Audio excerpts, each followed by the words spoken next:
if you look at Cartier has about four different pillars, if I may just broadly categorize them into classic and key lines, high jewelry, high complications, and metiers d'art. How does the design theme, run through all Cartier timepieces? In fact, we have specialized designers. At the end of the day, I think designers become specialized in one kind of field. High jewelry, for instance, is different from the others, as well as high complication, because it requires different craftsmanships, and to master them and to understand and integrate them into Cartier design, it's a different skill. So you get experience. It doesn't mean that one designer cannot evolve to another field, but at the end of the day, you become specialized because you get a lot of experience of the previous, objects you worked on, and then you work quickly, when with different ideas. Cartier cannot be really thought of without the Panther. And how has Panther organically developed in the designing ethos of Cartier? The Panther was born as a design, but also as a strong symbol of femininity. And in fact, we never lose that point of view when we work with the Panther inspiration. So there's a lot of possibilities that every time when we see a project on the basis of a drawing or something, we have that in mind, to say what will be the strength of a symbol behind it. Do we keep it as strong as its original power when it was created? So it has different possibilities because, as you might know, the Panther theme becomes almost as an abstract design, just black spots of onyx on a diamond background and on the back of a watch, by the way, and then in 1915 on a bezel of a watch, and then the animal per se in three dimensions was born only after the Second World War. And in fact, you have to expect the 70s and the 80s to see the 3D Panther on jewelry watches, a combination of the two.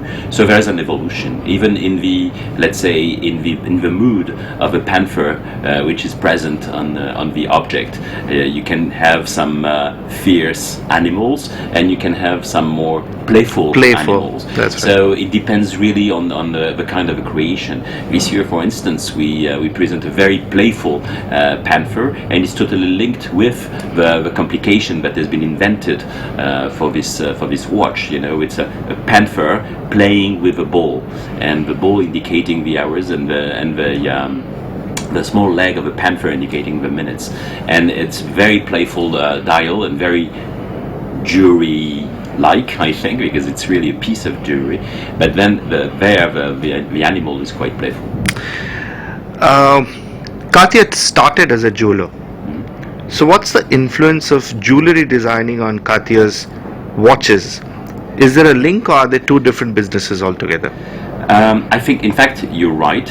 We were born as a jeweler, but very, very soon we proposed to our clients many different kind of objects, and among them watches. It's a few years after the creation of the house, but I think the identity or the values behind being born as a jeweler are very strong in the conception of any kind of object we design.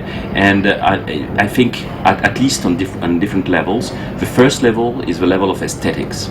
I think when you're a jeweler, I think you think essentially in terms of beauty, whatever the constraints, technical or whatsoever, are. You think of the final beauty of the object. That's why, for instance, we invented the shape watches.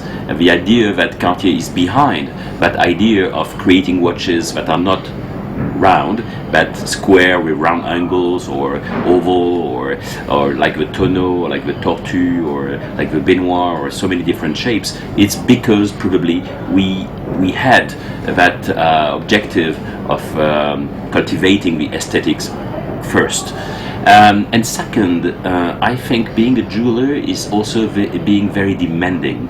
You know, we traditionally say in Europe that when an object is very well crafted, we say it's a jewel of something, because it means that the craftsmanship there is at its, you know, highest level.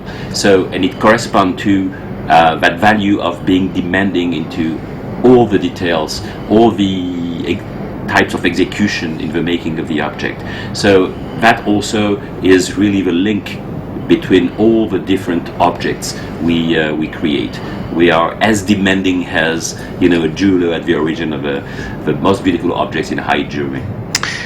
Cartier actually launches a lot of new products every year. Sometimes we see over 50, 60 different references. If I may ask you to just highlight 3 this year, which would be the key launches from the Maison and why? In fact, I would choose first the watch for ladies. That would be the Panther watch, which really is in the watchmaking world is like an icon. It has been created first in 1983, but very deeply rooted in our style in terms of design. Starting in the 80s, it became already very quickly the elegant watch for women. And we stopped commercializing them, the Panther watches, in the more or less 12 years ago, and we always had requests, and we realized how strong this design is, and in fact it's a very contemporary feminine watch, and we decided to propose it again to our clients, I think, and it corresponds very well to the current values for femininity today. And I would choose also to translate what Cartier means into main watchmaking, the extra flat drive watch with mechanical movement, because it's very thin, very elegant, so it pushed forward the idea of elegance for men, and I think it's really a very strong value for us in watchmaking for men. And I would choose probably also a watch in the métier d'art, because it's a tradition now for us to work on métier d'art that have been forgotten, or some that we also invent on the basis of old techniques. And we decided to work with flamed gold, and we proposed a watch which displays a head of a panther. But every nuances, every hues in the design are created by the different time exposed to the flame for the part of gold on this head. So it's very delicate work and very expressive also, and it corresponds very well to the figurative panther on the dial of a watch. So it just moves from the filigree to the granulation, and now Yes,